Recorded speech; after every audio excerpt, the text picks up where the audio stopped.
let me know. Good to go. All right, so my name again is Chuck Hardwick, and thank you, Lenore. And so I'm actually the founder of this networking group. Now, what happened, because I think it might be confusing to some of the OB networking group members that attended today, they're like, who are all these new people? So I've been leveraging Meetup to get more people to come to the OB networking group, and that's what happened today. And so I'm really stoked that all of you guys came out for the meetup.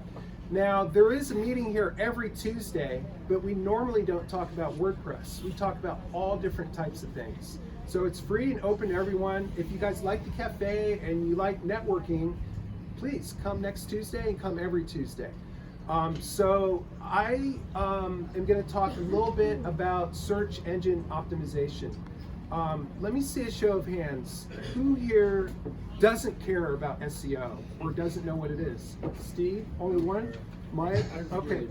Okay, so most people do care about SEO. And what SEO is, and I think you probably all know this, so I won't spend a lot of time on defining it, but it's the process of getting your website found organically on a search engine like Google or Bing. Now, why that's important is you can have the best looking website in the world, but if the right types of targeted people aren't landing on it, it's not going to convert, it's not going to generate any money.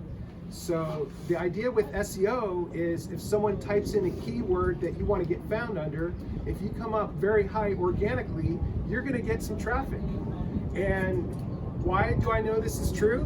Because I have worked very hard on the phrase San Diego WordPress tutor, and I come up very high in Google, Bing, all the search engines, and it makes my phone ring. I've gotten some really good clients from that type of marketing. So I'm very enthusiastic about SEO because I know that it works.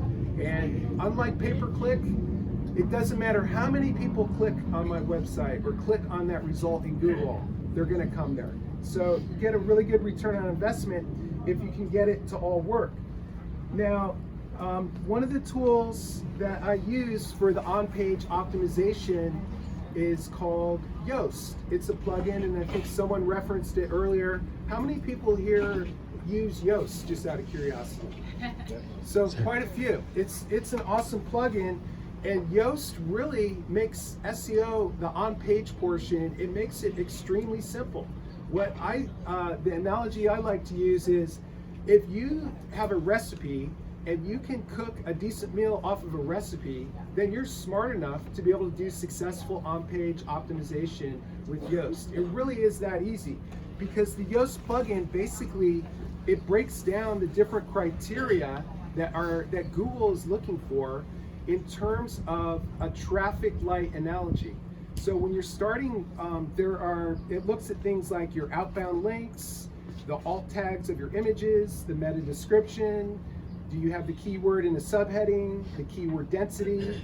It's looking for a minimum of 300 words of content, the page title, and that the keyword appears in the URL. And if you just kind of go through the list and you turn all of these traffic lights from red to green, you're gonna put your best foot forward in terms of how to improve your SEO. Yes? I have a question about this. I am using that company, and they're working for me. But I'd like to find out what is the difference, if you could tell me what is the difference between the free version of their software and the premium one.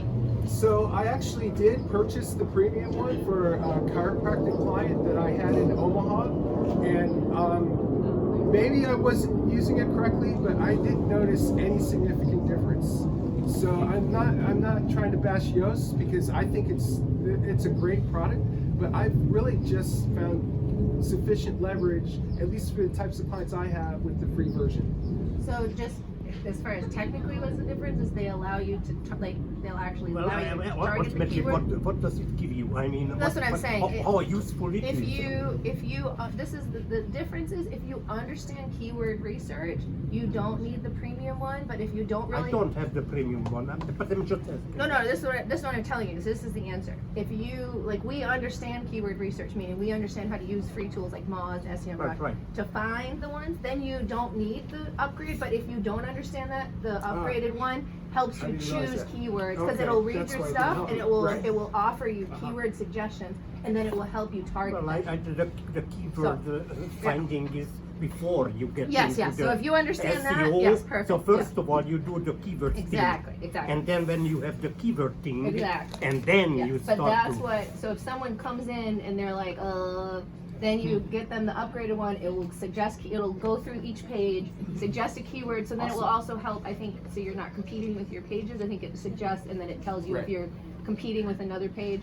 So, but if you understand keyword research, then you don't It's need. not very expensive. It's not super expensive, but even with free version, they give you so many recommendations, suggestions, guidance that I found it great. And that is why I was asking if that is truly a tremendous difference. If you understand it, you're good. There is one other difference: is the premium includes a redirect option. So if you want to kind of see how the traffic's playing in your website, it has a really good quality premium add-on, which is a redirect.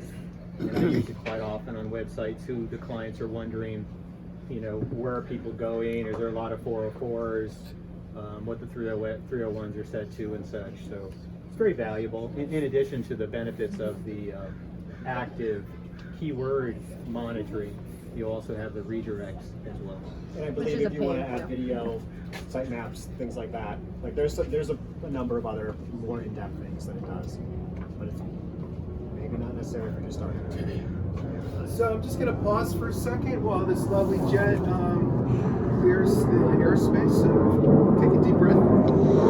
Appreciate the sunshine. So I went through sort of my Yoast explanation very quickly. If you want to see more details, I've actually created a YouTube video that comes up first under the phrase San Diego WordPress Tutor. So if you go to YouTube and you type San Diego WordPress Tutor, there's about a 2.5-minute video that I've created that shows how I was able to get all of those traffic lights to green and my ranking on Google for the phrase San Diego WordPress Tutor. Now, is that enough? Is doing on-page optimization enough to get a #1 or a #2 ranking on Google? Sometimes it is, but usually it isn't. There are other things that are involved with SEO. Things such as getting yourself listed on Google My Business, having your name, address, and phone number all line up on major portals like Yelp, Facebook, Bing, etc. Having other quality links coming in, targeted traffic. So that's not an end-all, but if you're not doing the proper on-page optimization, it's going to be much, much tougher to get that type of ranking.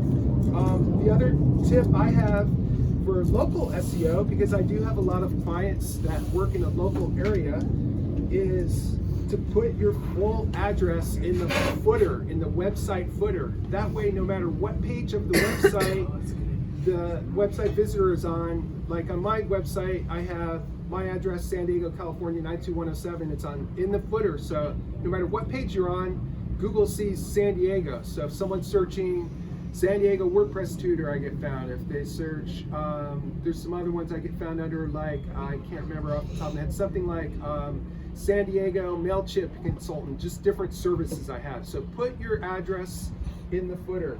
And then, yeah, so speed is, that was great. I got some good tips, but speed is important.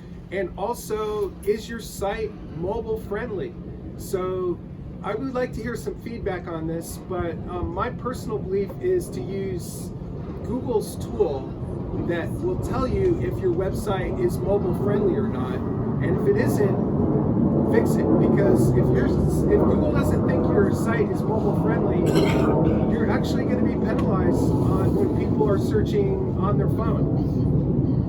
Anyone have any feedback on that or a different opinion? See? I don't talk about this kind of stuff. So I don't even use WordPress, so don't really listen to every detail I'm about to say. But what I do whenever I want a new website is I go looking for a website that I really like, and I just grab the whole thing because it's got to be mobile and desktop friendly. And then I add the guts to it later. So my most important thing is that all the CSS and all the JavaScript, whatever's going on, is perfect on every device that I can check. And then I re-architecture the back end.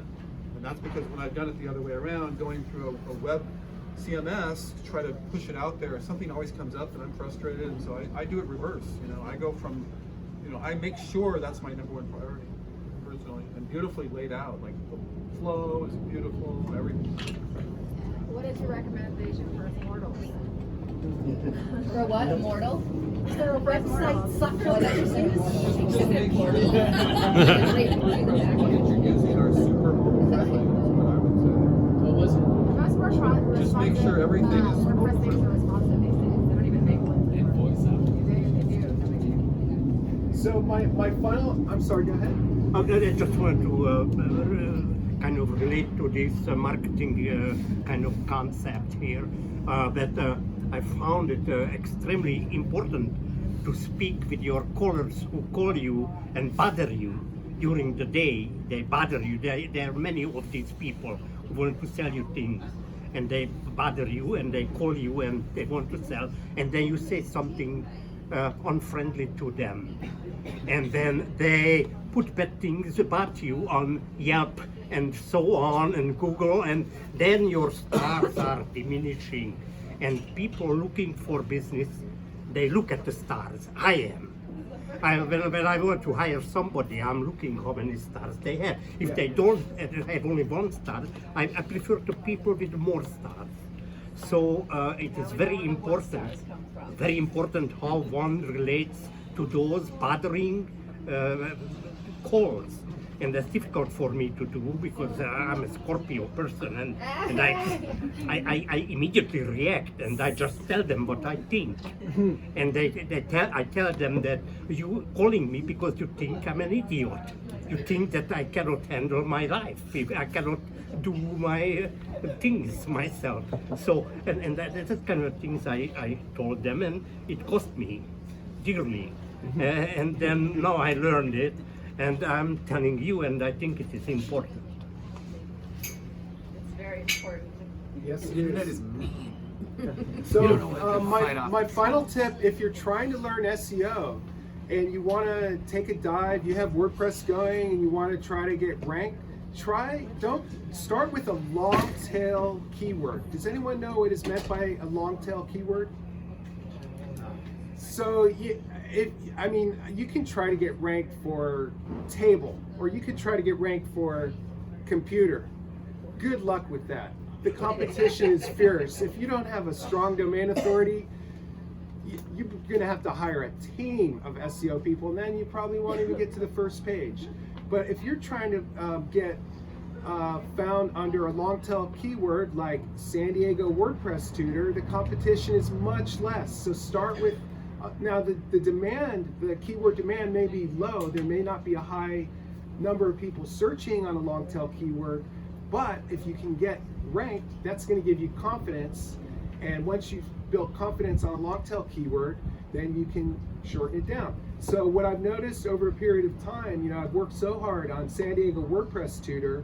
Now I'm starting to come up under WordPress tutor, which of course is better for me because I have clients in Florida, I have clients in New York, I have clients in Washington State. I love to have clients in San Diego, but I really don't care. I do things by screen share.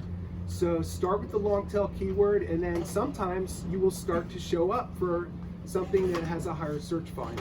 Sarah? And then also, for the people who are kind of new to this, the thing about long tail keywords is you actually can get the kind of people who will become your client more quickly. Like you're sort of getting them at the end of the process.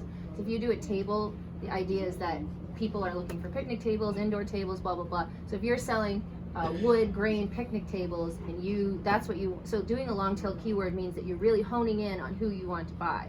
So if you want someone who wants a San Diego shaman experience versus shaman, then you doing a long tail keyword is actually better for you, and maybe you do want to rank for keywords, but maybe like table, but you probably don't, because you'll get a ton of calls for people who want stuff. So yeah, the long tail keyword is actually better for you, because you get, like I said, I'm lazy. I want very few people bothering me, and all of them to be the people that I want to bother me. So last but not least, I have an offer. So thank you so much for coming out. And my offer is a 1-hour free consultation. You can get the information on my website. And if I didn't give you a card already, I can give you a card right now. The only caveat is it does have to be completed by February 29th. I don't offer this it's just when, from time to time. So if you're interested in learning more about SEO or WordPress in general, you can call me up, we'll schedule an appointment. We don't have to meet physically, it's actually better if we do it remotely. I use a screen share, and I would be happy to offer the 1-hour free consultation just so you can learn more about Yoast or ask any other hosting or WordPress type questions. So that's it for the presentations. Thank you for videotaping, and I want to open it up now just for some general Q&A. Do people have other WordPress questions, or does anyone else want to? I have a recommendation for anyone that needs a booking system for their clients or themselves. I use an app called Pocket Suite. It's for Android and Apple iOS.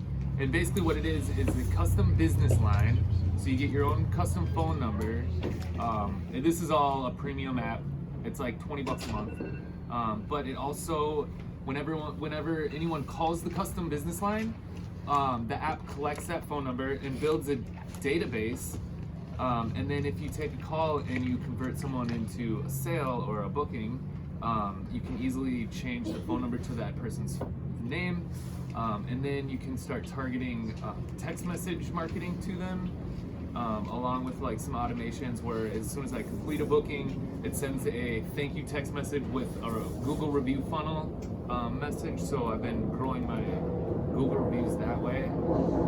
And then it has really good API integration with WordPress and other websites. So it has a pop-up window to do live chat on my desktop website, and it has a little bit of AI bot technology built in, and it collects the customer's name and phone number, and then funnels that information to the app, and then I can live chat with them through a text message system.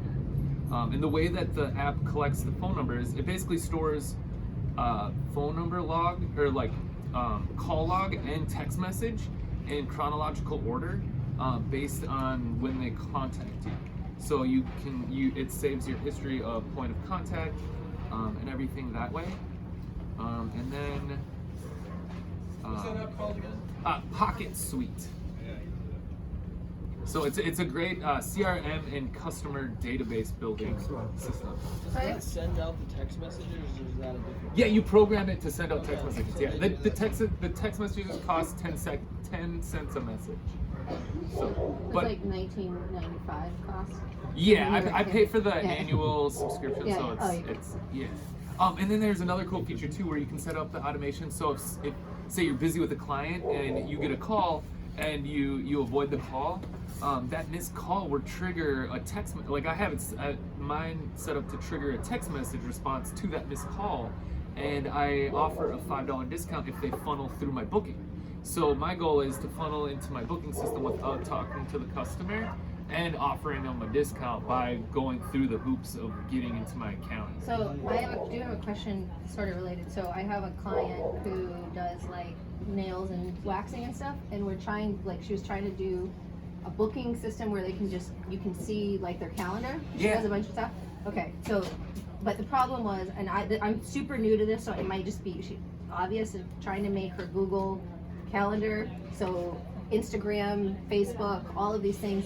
When someone books, it tells everybody that you're And we can't, I don't know if I haven't spent that much time, but I haven't found anything that just seems like it's just simple and that it all integrates. Well, an all-inclusive integration, you'd have to probably find one, like, I would probably start through like Facebook and see what Facebook's main booking integration is. Because I know Pocket Suite doesn't have like Instagram or Facebook. Does anybody API know integration. anything that does that? Just like where you can look at their calendar, because she has a couple jobs, like she does face painting and she has a couple days that she wants to book clients Well, you at might the be able salon. to actually so she sync wants them to block to your them. Google. You might go individually into each calendar and sync it to the Google calendar. Like make your Google calendar that be your like- main that's calendar. what I was Have you tried thinking too. Calendly? No, I haven't. That's what I'm saying. I don't know Oh, what yeah, we've it's tried, pretty sick. but Yeah. we've tried a couple things, and it's just one of those things where we keep being like, I sit down and then I'm like, ugh, and then I'm like, let's just do something else.